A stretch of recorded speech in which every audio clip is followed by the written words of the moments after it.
Sutra teratai yang menakjubkan. Bab 15. Kemunculan dari bumi. Simpasyang Sutra Teratai episode 1485. Sekarang ingin menampakkan kebijaksanaan dari semua Buddha. Dapat memberikan tempat beristirahat, pakaian, dan selimut, peralatan tidur, serta barang kebutuhan hidup seperti minuman, makanan, dan obat-obatan, serta berdana segala jenis barang kepada orang-orang, sehingga memungkinkan mereka untuk berdiam dengan tenang dan hidup dengan leluasa. Dikarenakan ada berdana demikian, makanya disebut penuh keleluasaan, dengan segera akan memperoleh kekayaan besar, kebijaksanaan besar, dan berkah kebajikan. Semua yang dilakukan, tiada satu pun yang tidak sesuai harapan. Dengan memperoleh keleluasaan besar, inilah yang disebut buah dari keleluasaan. Memahami dengan bersungguh hati, di dalam keseharian membina diri, harus melalui 6 paramita dan segala praktiknya. Ini perlu kita sangat bersungguh hati, juga perlu sering mengingatnya. Batin harus memiliki pikiran baik, batin yang baji. Ini adalah sumber langkah pertama. Batin yang baji, lihatlah orang-orang. Mesti mulai dari bersumbangsi kepada orang. Dengan adanya orang-orang, maka harus saling bersumbangsi. Jadi kita perlu memberi perhatian kepada orang-orang yang membutuhkan. Kita harus bersumbangsi kepada orang-orang yang membutuhkan. Orang yang paling membutuhkan adalah orang yang di dalam kehidupan sehari-harinya menderita kemiskinan dan kesusahan. Bodhisattva muncul dikarenakan ada makhluk yang menderita. Di dalam kehidupan sehari-hari, menetap atau tempat tinggal, dalam menjalani hidup, tempat tinggal kita haruslah tempat yang tenang dan tentram. Jadi, tidur setelah seharian beraktivitas penuh, istirahat adalah yang paling penting. Jika tiada tempat untuk istirahat, ataupun ada tempat namun tiada peralatan tidur, tidak ada tempat tidur, tidak ada lantai basah, kotor, dan lain-lain, bagaimana bisa tidur? Jadi, harus memberinya sebuah tempat yang tenang dan tentram untuk istirahat, yaitu perlu tempat tidur. Ada tempat tidur, masih perlu sarung, selimut, yaitu perlu selimut, spray untuk mengalasnya, agar dia dapat istirahat dengan tenang dan tentram. Orang jika miskin, yaitu bahkan satu tempat tidur pun tidak punya. Jika menderita sakit, jika lantainya lembab, ada air, kotor, dan terinfeksi, kita akan tahu orang tersebut menderita kesusahan. Lihat di Afrika Lion Rock. Kita lihat dari foto mereka, atau dari berita yang memberitakan itu. Ada orang yang menderita penyakit, dan hampir tidak bisa hidup. Mereka mengatakan orang-orang dirawat di rumah sakit, tetapi mereka semua tidur di tanah, dan itu adalah tempat yang sangat kotor. Bahkan tidak ada satupun tempat tidur, mereka menderita sedemikian rupa. Bukan hanya orang sehat tidak mempunyai tempat tidur, bahkan pasien di rumah sakit pun tidak mempunyai tempat tidur. Ini sungguh menyedihkan. Jadi, di Malaysia ada seorang bodhisattva. Dia membuat ranjang rumah sakit, yang kebetulan merupakan kegiatan usahanya.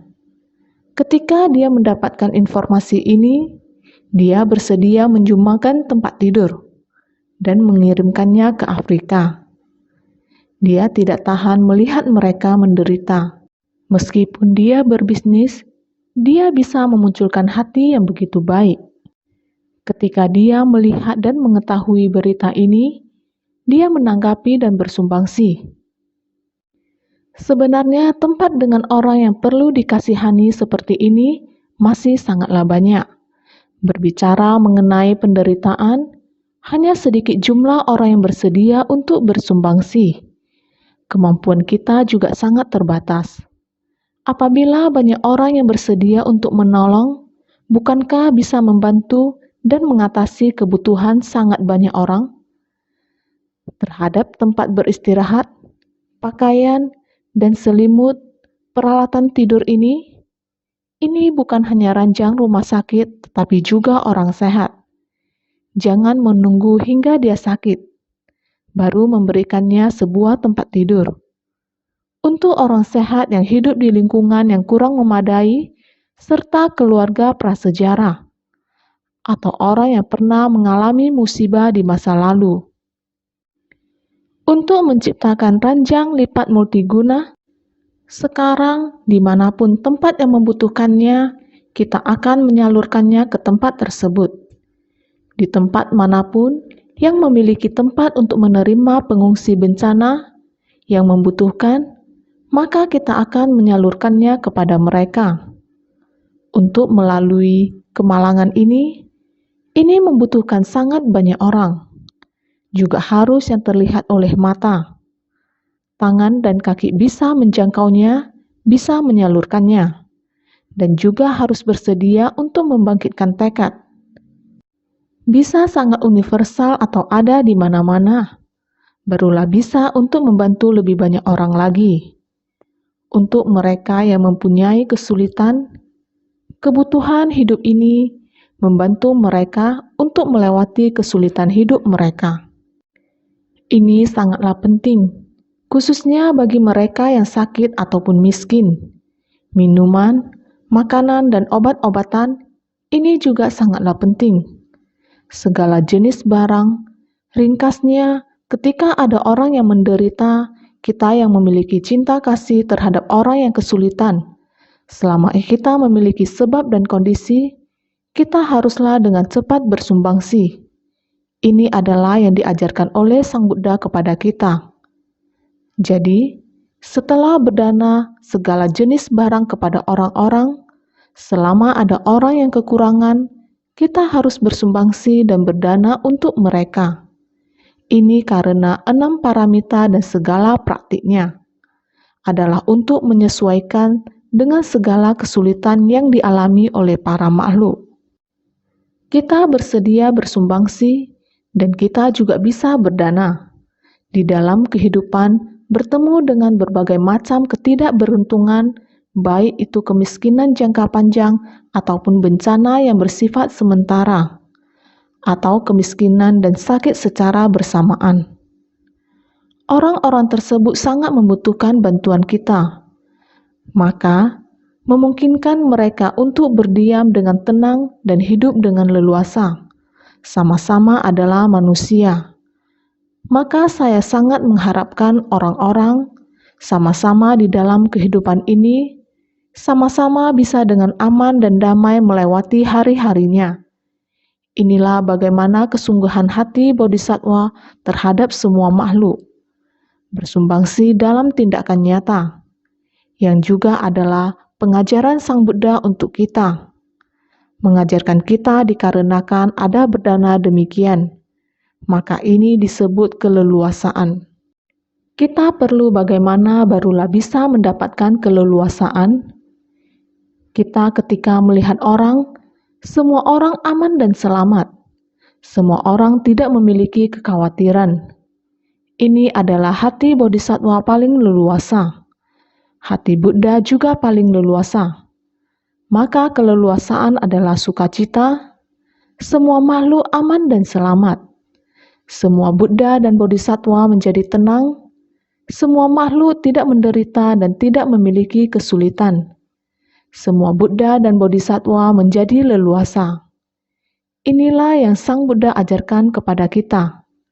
Maka dikatakan bahwa dikarenakan ada berdana demikian, makanya disebut penuh keleluasaan. Karena sumbangsi kita bukan hanya diri sendiri bisa bersumbangsi. Kita masih perlu mengajari dan menuntun sangat banyak orang untuk sama-sama bersumbangsi. Ketika semua orang bersedia bersumbangsi, para makhluk akan memperoleh kedamaian keselamatan, dan kebebasan. Jika kita dapat melakukan hal ini, orang-orang yang miskin, yang menderita akan hidup damai dan selamat. Dan orang-orang yang memberi dengan segera akan memperoleh kekayaan besar. Ini adalah orang-orang kaya yang kaya memiliki kekuatan, kaya akan cinta kasih, kaya akan materi, bersedia bersumbangsi. Orang demikian memiliki cinta kasih berlebih dan kekayaan materi berlebih, yakni rasa cinta mereka lebih dari cukup. Dan lagi mereka memiliki kekayaan materi lebih dari cukup. Ini adalah orang dengan kekayaan paling besar. Bagaimana dengan orang miskin? Orang-orang dengan batin miskin, meskipun mereka menguasai seluruh dunia, mereka masih berpikir belum cukup.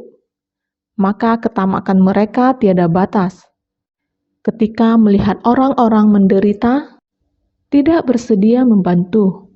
Ketika memberi sedikit saja, konflik muncul di pikiran mereka.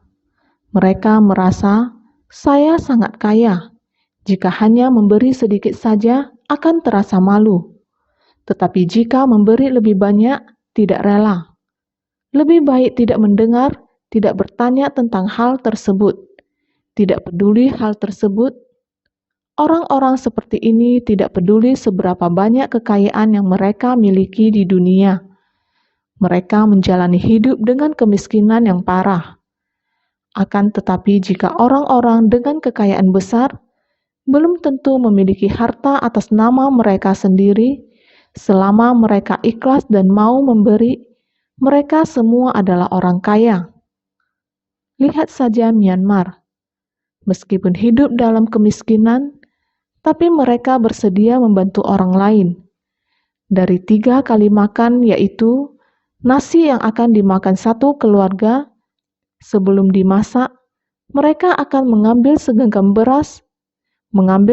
beras dari dasar pot, disimpan di sebuah toples. Panci nasi ini tetap dimasak, dan sekeluarga tetap dapat makan dengan kenyang.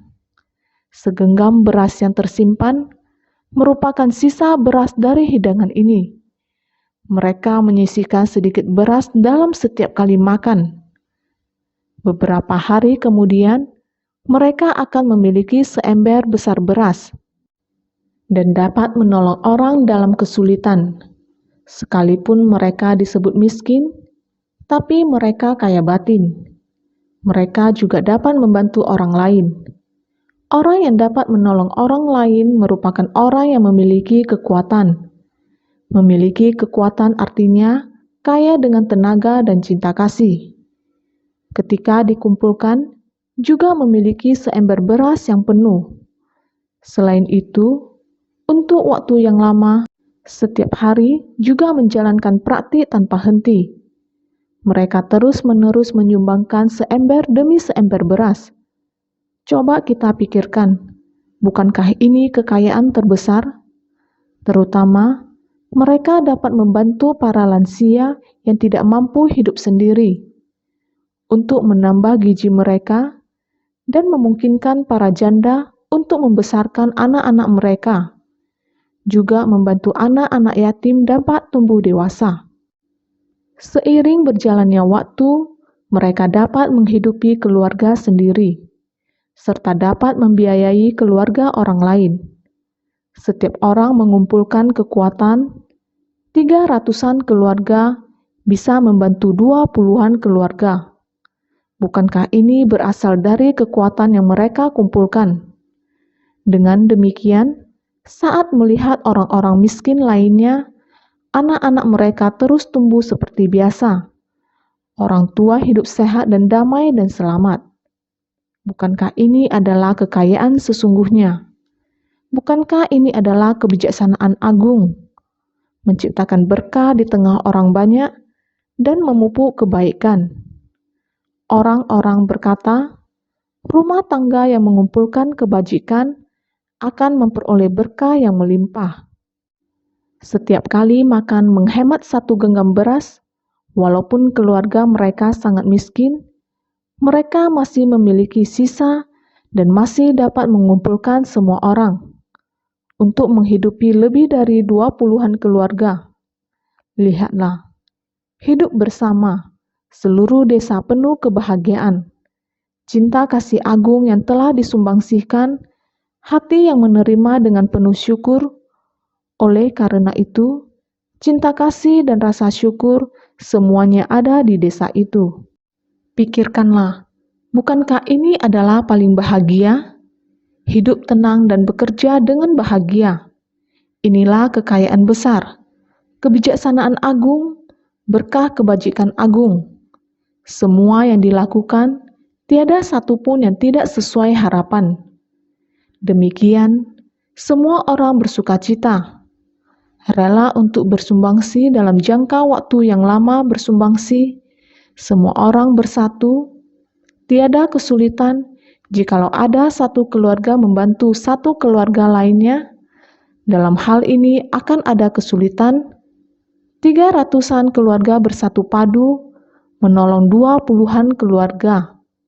Maka ini dinamakan kebijaksanaan. Setiap keluarga menggabungkan beras yang dikumpulkan menjadi satu. Inilah kebijaksanaan agung. Berkah agung, di dalam 20-an ini terdapat bagian saya yang disumbangkan. Akan tetapi bersumbangsi tanpa pamrih, rukun dan bahagia, cinta kasih, setiap melihat orang lain akan menyumbangkan cinta kasih.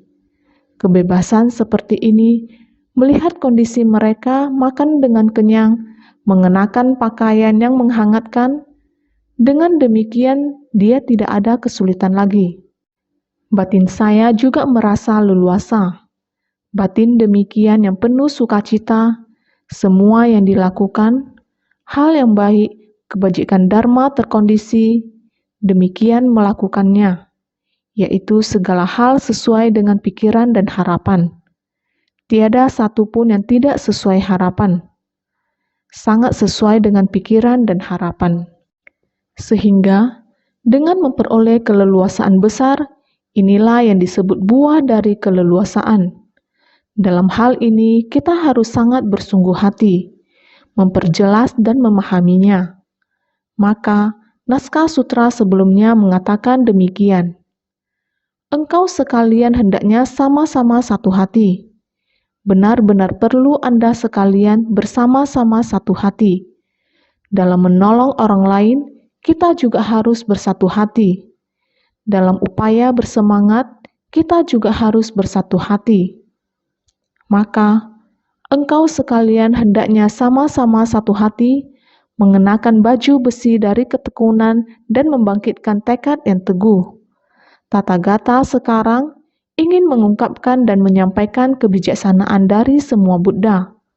Sutra Teratai Bab 15, Kemunculan dari Bumi.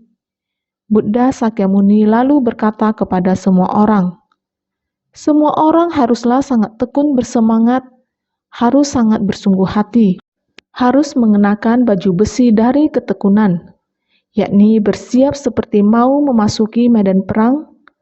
Bala tentara suci kita mau berperang dengan setan mara, jangan mengantuk, setan mara tidur, ataupun mara yang mengacau pikiran dan perhatian.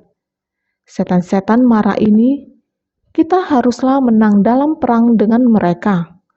Maka itu, kita haruslah tekun bersemangat, sehingga haruslah mengenakan baju besi dari ketekunan.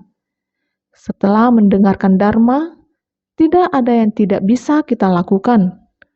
Keleluasaan besar dalam kekuatan, sebenarnya ini sangatlah sederhana. Barusan dikatakan, kita makhluk awam semuanya bisa melakukannya. Melihat orang menderita, kita akan terbangkitkan batin tidak tega. Orang sedang menderita, kita sedang menikmati. Yang demikian tegakah hati kita? Tidak tega. Tidak tega lalu harus bagaimana? Bersumbangsi, semua orang bersama-sama bersumbangsi. Semua orang melihat orang yang membutuhkan bantuan telah mendapatkan pertolongan. Mereka mendapatkan bantuan dan aman selamat. yang kekurangan telah menerima bantuan. Kita yang bersumbangsi, semuanya dalam batin yang leluasa. Kita orang biasa juga bisa melakukannya hingga batin mendapatkan keleluasaan. Seperti yang barusan telah dibicarakan, sebersih niat pikiran ini haruslah tetap dipertahankan. Ingin membangkitkan tekad agung, mestilah dimulai dari tindakan kecil. Kita membangkitkan tekad, membangun ikrar, haruslah dimulai dari tindakan kecil-kecilan. Ingin mencapai kebudayaan, haruslah dimulai dari tingkat makhluk awam. Oleh karena itu, Buddha mengajarkan kepada kita hendaknya menerimanya. Walaupun naskah sutra sekarang, Buddha sedang berbicara kepada Bodhisattva Agung, sedangkan kita sekarang adalah praktisi pemula. Prinsip kebenaran agung adalah demikian. Sebenarnya, cerita pendek atau kecil bermula dari makhluk awam atau orang biasa. Kita hendaknya tekun dan memusatkan pikiran saat mendengarkan Dharma. Hendaknya membangkitkan tekad yang teguh. Tathagata sekarang ingin mengungkapkan dan menyampaikan kebijaksanaan dari semua Buddha. Sekarang, Buddha mulai hendak menjelaskan atau membahas tentang bagaimana para Buddha dan Bodhisattva membangkitkan tekad, asal-usul atau dasar dari akar mendasar. Oleh karena itu, kita hendaknya mendengarkan dengan sepenuh hati, memahami Dharma yang hendak Buddha babarkan. Naskah sutra berikutnya mengatakan, kemampuan gaib yang leluasa dari semua Buddha, kekuatan yang tangkas bersemangat seperti singa dari semua Buddha, kekuatan gagah perkasa dan kekuatan besar dari semua Buddha. Sutra teratai bab 15, kemunculan dari bumi. Semua Buddha memiliki kekuatan yang begitu banyak. Kemampuan gaib yang leluasa, kekuatan yang tangkas bersemangat seperti singa, dan masih ada kekuatan gagah perkasa dan kekuatan besar. Ini semua adalah kekuatan yang diperoleh atau dimiliki oleh semua Buddha. Kekuatan besar didapatkan atau diperoleh dengan terus-menerus dari akumulasi kekuatan-kekuatan kecil. Kecil dimulai dari kapan? Dimulai dari jangka waktu yang sangat-sangat panjang dan lama. Terus-menerus dikumpulkan. Ini adalah pokok atau inti yang hendak Buddha babarkan. Apabila kita ingin memahami tentang kemampuan gaib yang leluasa, kekuatan yang tangkas bersemangat seperti singa, kekuatan gagah perkasa dan kekuatan besar, kita hendaknya benar-benar mendengarkan dengan sabar. Oleh karena itu, kemampuan gaib yang leluasa dari semua Buddha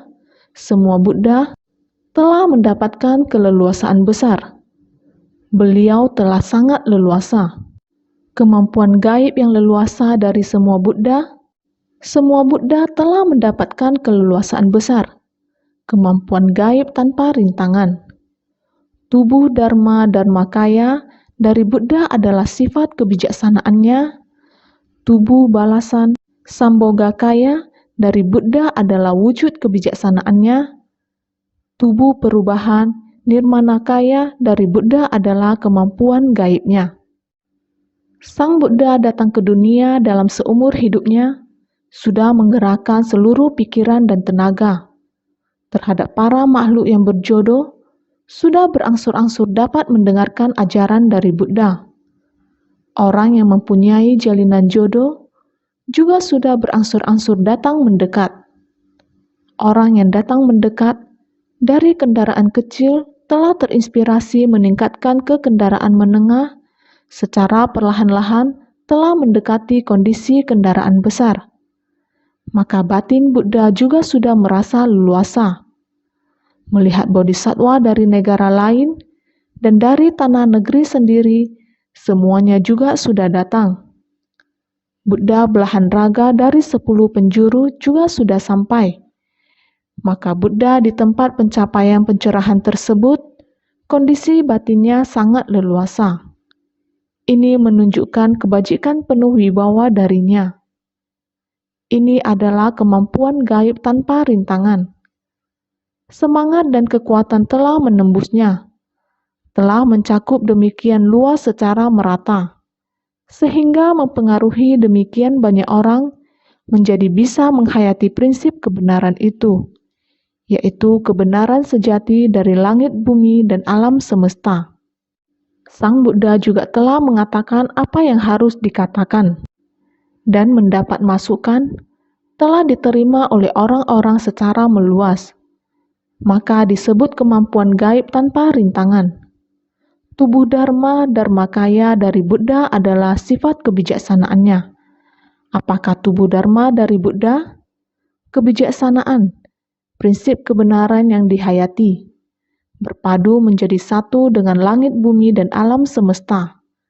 Prinsip kebenaran ini adalah tubuh Dharma dari Buddha, adalah kebijaksanaan. Sifat dari kebijaksanaan adalah sifat hakiki dari Tathagata. Kembali kepada pencerahan hakiki, sifat hakiki tersebut adalah kebijaksanaan. Sang Buddha berkata kepada kita, hati Buddha dan hati semua makhluk tiada beda. Makhluk hidup dan Buddha, hati Buddha dan hati semua makhluk adalah sama. Jika kita sebagai makhluk awam dapat melenyapkan kegelapan batin, maka hati makhluk adalah hati Buddha. Dengan demikian, kita juga dapat kembali kepada sifat hakiki kita yang tercerahkan. Oleh karena itu, makhluk hidup dan Buddha, niat yang ada di dalam batin, serta sifat kebijaksanaan adalah tiada beda. Hanya saja, Sang Buddha telah melenyapkan semua kegelapan batin, dan di dalam batin tidak memiliki delusi. Bahkan tidak memiliki sedikitpun butiran debu, sepenuhnya bersih. Telah kembali kepada kebijaksanaan agung cermin sempurna Adarsajana. Tahu dan telah memberitahu kepada semua orang, kita memiliki kebijaksanaan terhadap kesetaraan dalam sifat hakiki Samatthajana. Tidak hanya Buddha yang memilikinya saja, namun semua orang juga memilikinya. Hanya saja, saat ini kita harus membangkitkan kebijaksanaan dengan pengamatan menakjubkan. Pratya Vexajana, kita harus lebih seksama terhadap hal duniawi dan mempertimbangkannya dengan sungguh-sungguh. Karena dalam kehidupan kita sehari-hari, akar dan segala debu saling bersentuhan. Yang membangkitkan kesadaran itu, kita harus lebih bersungguh hati. Baru-baru ini, saya berulang kali memberitahu semua orang tentang hal duniawi ini.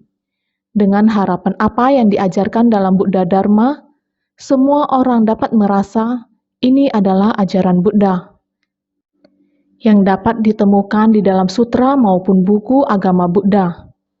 Sebenarnya dalam kehidupan kita sehari-hari, semua orang menggunakannya. Hanya saja kita belum menyatukan prinsip dengan fenomena. Kita belum menyatukannya saja. Jika kita dapat menyatukannya, ternyata prinsip kebenaran yang disampaikan Sang Buddha adalah yang kita gunakan dalam kehidupan sehari-hari. Sifat kebijaksanaan adalah hal yang sebenarnya kita sudah miliki. Kemanakah lagi kamu harus pergi untuk mencari sifat kebuddhaan? Yakni harus mencarinya ke dalam diri sendiri. Tubuh dalam Buddha, prinsip kebenaran telah disebarkan ke semua orang.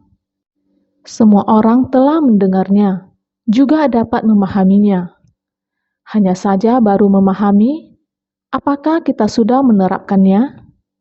Pernah melihat, kemudian tahu, tetapi apakah sudah kita praktikkan? Jika kita belum mempraktikkannya, hanya tahu, sudah tahu, namun kita sendiri belum pernah melaluinya, maka tidak akan bisa menghayati ajaran kebenaran. Ini hanya sekedar pengetahuan semata. Kita harus pergi melihatnya, berada di dalam kondisi tersebut. Dari apa yang orang lain ucapkan, kita rasa yang diucapkannya sangat baik. Dari kondisi yang semula tidak ada, membuatnya menjadi ada.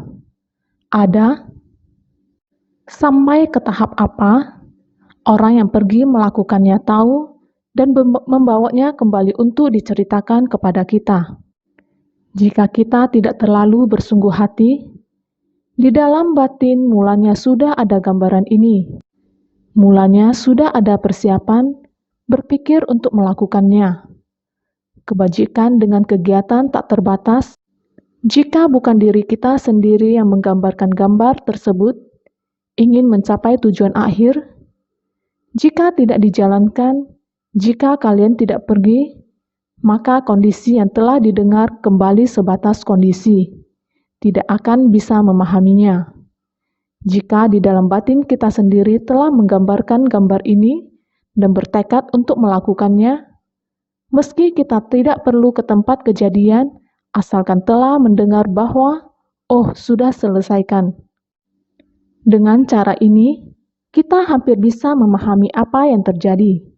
Lingkungan itu seperti apa? Jika disertakan lagi satu foto kembali, oh, adalah demikian. Tidak perlu masuk ke tempat tersebut. Oh, saya sudah mengerti. Jika Anda belum pernah masuk, juga belum pernah menggambar-gambar ini, juga tidak memikirkan bagaimana melakukannya, dan tidak ada hubungan dengan masalah ini, sekarang setelah mendengar kita melakukan hal ini, bagaimana mendengarkannya, gambar itu hanyalah sebuah gambar. Meskipun video tersebut dikirimkan kembali untuk kita lihat, kelihatannya seperti ini. Namun yang dirasakan tidak mendalam. Rasa leluasa dan gembira tidak dapat diungkapkan. Perbedaannya hanya di sini. Sifat kebijaksanaan ini perbedaannya adalah di sini. Seperti saat kita di Funing, Cina, saat tornado melewatinya, ratusan rumah hancur seketika. Sekelompok orang yang menderita akibat bencana merupakan keturunan dari Konfusius. Mereka adalah anak dan cucu keturunannya. Tetapi, hidup mereka begitu sulit. Menghadapi bencana seperti ini, apa yang bisa mereka lakukan? Mereka tidak bisa membangun kembali rumah mereka. Pemerintah ingin membantu mereka dan memberikan bantuan dana untuk menetap di tempat lain. Tetapi keluarga itu akan berpencar. Bukankah ini sangat disayangkan? Tidak tega. Kita tidak sanggup untuk melihatnya, karena kita mempunyai sebab dan kondisi untuk mendapat berita ini. Relawan suci lokal, bodhisatwa di Cina, juga sudah pergi untuk memberi perhatian pada mereka. Setelah memahami situasi mereka membawa informasi itu kepada kita. Kita tidak sanggup melihat mereka berpisah seperti ini. Saya selalu bersyukur kepada Konfusius. Saya bersyukur pada Buddha Sakyamuni untuk memberikan Buddha Dharma kepada kita, dan saya juga bersyukur pada semangat Konfusius dan cita-citanya dalam pendidikan. Saya juga sudah membaca kumpulan kesusastraan dan sangat terpengaruh olehnya. Maka saya merasa kita harus membalas budi kepadanya. Oleh karena itu segera merencanakan, kita berharap kita bisa membuat agar keluarga-keluarga ini tidak tercerai-berai. Total semua ada 280 lebih keluarga. Kita datang demi membangun desa untuk mereka. Oleh karena itu, juga sangat berterima kasih kepada pemimpin setempat, dengan keluarga Kong juga demikian. Berinteraksi dengan kita, akhirnya setelah 1 tahun, sekarang kita bisa dengan demikian melihat bahwa desa mereka sudah pulih kembali. Rumah sejumlah 280 lebih sudah diselesaikan. Melihat seperti ini di foto dan dikirim pulang, juga satu harapan lagi membangun kembali balai leluhur Konfusius. Berharap bahwa tempat ini bisa memulihkan kembali sekolah di masa mendatang. Saat di tengah proyek ini, budaya humanis juga mulai dibawa ke sana. Mendengar bahwa insan suci kita kembali juga mengatakan demikian. Karena mereka terus berinteraksi, juga mendengar mereka sudah mulai berhenti merokok, berhenti minum alkohol, Juga pelestarian lingkungan sangat dititik beratkan. Dengan demikian asalkan mereka kembali, 3 kata, "Oh, saya sudah jelas. Semua ini adalah impian yang berada dalam cetak biru. Mulai dari bencana mereka, mulai dari awal bagaimana untuk menyelesaikannya. Ini semuanya telah berada dalam impian atau cita-cita. Satu persatu diselesaikan. Ini adalah wujud permasalahan manusia. Kembali pada prinsip itu, maka demikianlah memberikan kontribusi kebajikan. Seperti inilah telah melakukannya. Mengumpulkan sangat banyak orang. Kekuatan cinta kasih semua orang bergabung untuk bersumbangsi. Dengan demikianlah menyelesaikannya. Bukan hanya pemikiran satu orang saja. Maka cetak biru sudah bisa keluar. Memikirkannya seperti ini. Lalu harus ada orang yang bertindak. Bersumbangsi seperti ini, bertanggung jawab penuh untuk bersumbangsi. Lalu akan bisa menyelesaikannya seperti ini. Maka dalam proses penyelesaian itu, asalkan memiliki sedikit informasi saja, akan diketahui dengan prinsip yang sama, selalu dengan tubuh Dharma ini, sifat kebijaksanaan, hal yang sama merupakan perilaku dari prinsip kebenaran. Kita harus tahu bagaimana untuk membuat prinsip ini dibangun di dalam batin kita, bagaimana agar mengembangkan perihal manusia, permasalahan dan fase itu. Manusia dan permasalahan memiliki kesulitan. Bagaimana kita menggunakan kekuatan kita untuk membantu mereka? Inilah hal atau permasalahan. Dengan menggunakan Dharma dan menggabungkan dengan prinsip secara bersamaan. Prinsip adalah demikian. Jadi kalau kita bisa memahami kebijaksanaan dengan kegiatan tak terbatas, Ketya Anustana Jana, kebijaksanaan dengan pengamatan menakjubkan, Pratyapeksa Jana, kebijaksanaan terhadap kesetaraan dalam sifat hakiki, Samatha Jana. Berikutnya adalah kebijaksanaan agung cermin sempurna, Adarsa Jana. Fase itu sudah muncul, sudah lengkap. Ini adalah sifat hakiki kebudayaan yang dimiliki setiap orang.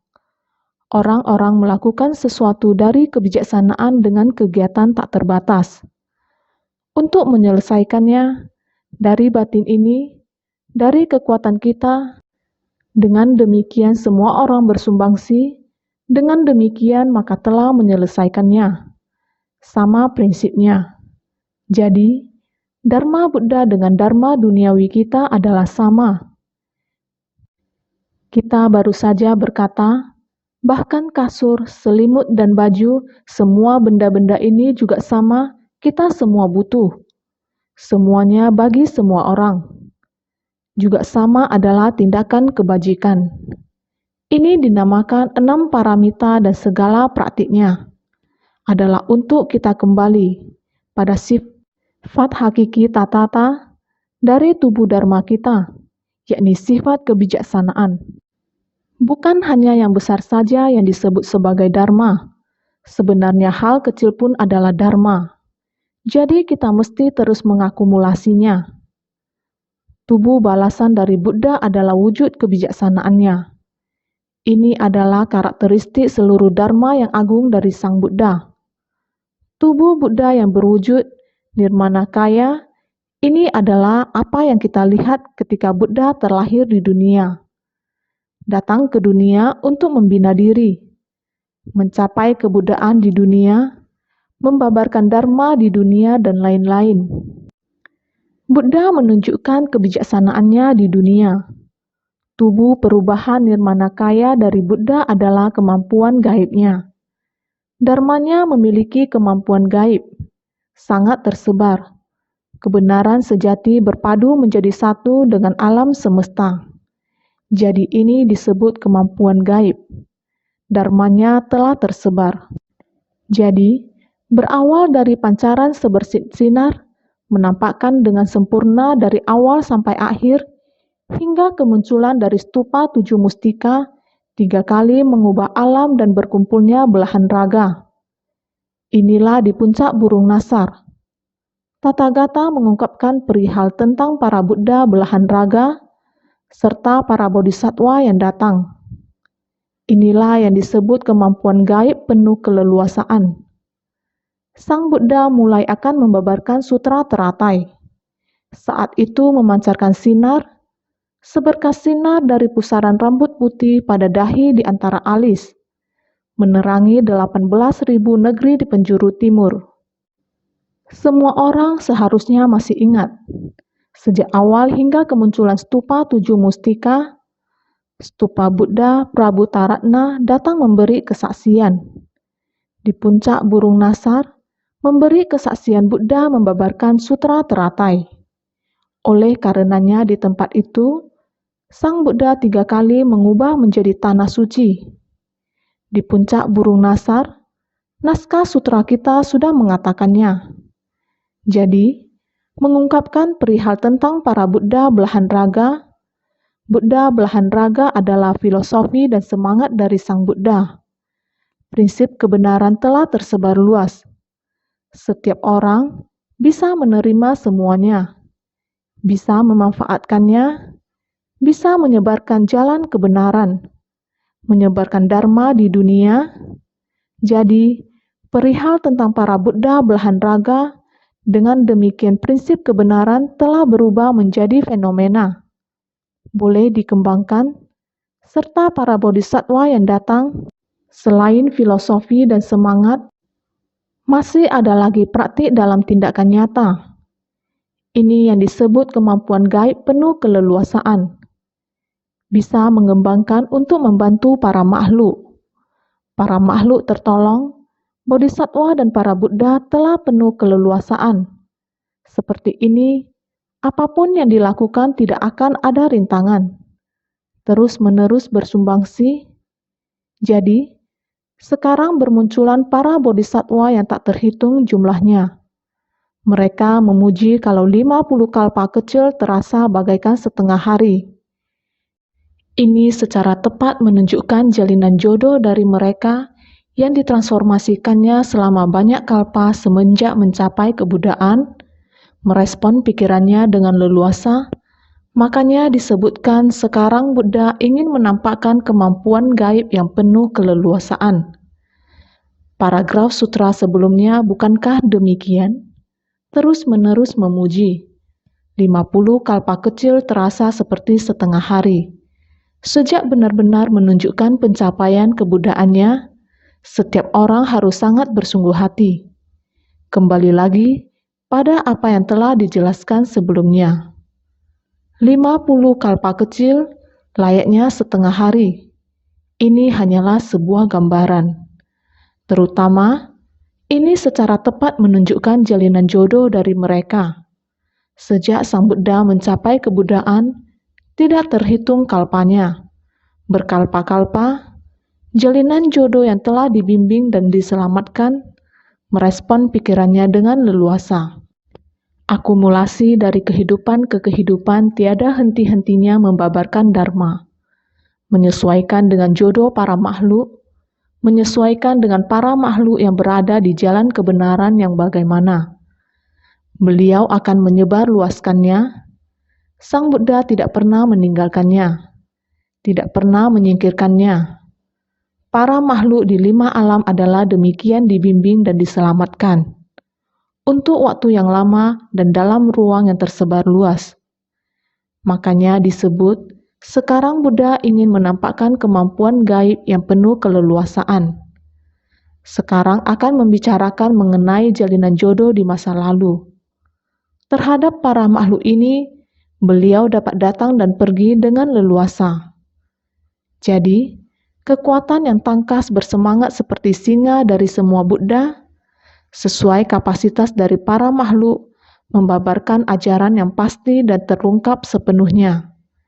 Inilah kekuatan yang tangkas bersemangat seperti singa, berawal dari persamuhan Avatamsaka dan berakhir di persamuhan Sutra Teratai. Di tengahnya membukakan 3 kendaraan dan sekarang memasuki kendaraan tunggal. Namun hendaknya tahu akan harapan mendasar dalam satu masa kehidupan, ini hanyalah demi satu urusan, tangkas bersemangat seperti singa.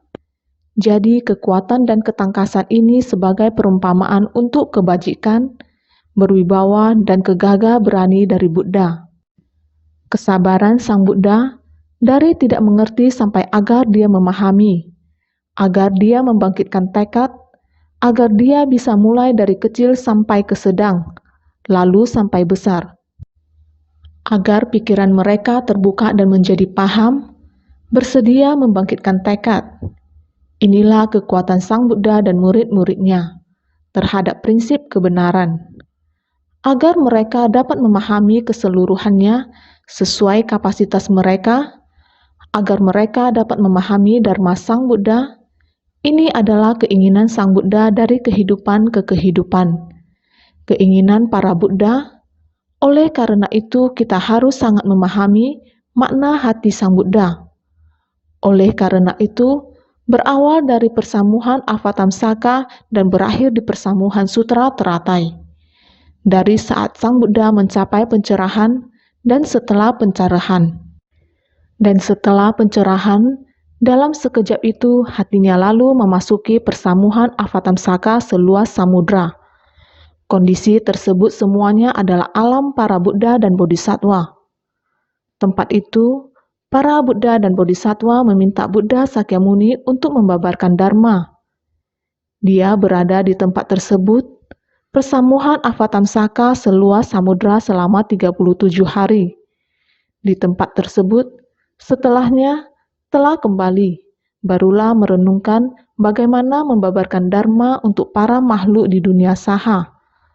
Terus-menerus sampai pada persamuhan Sutra Teratai. Oleh karena itu, dikatakan bahwa berasal dari persamuhan Avatamsaka dan berakhir di tempat ini persamuhan Sutra Teratai.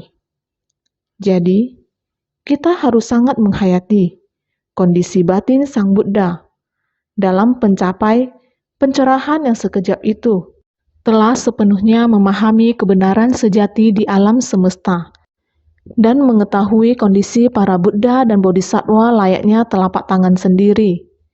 Kondisi sesungguhnya dari para Buddha dan Bodhisattva, yakni kondisi batin Buddha Sakyamuni. Kondisi demikian sudah ada, jadi sepanjang jalan terus berdatangan, hingga ke persamuhan Sutra Teratai. Selama ini membuka 3 kendaraan, sekarang memasuki kendaraan tunggal.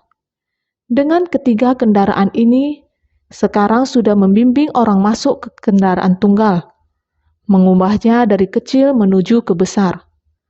3 kendaraan adalah metode terampil, dan kendaraan tunggal adalah Dharma sejati.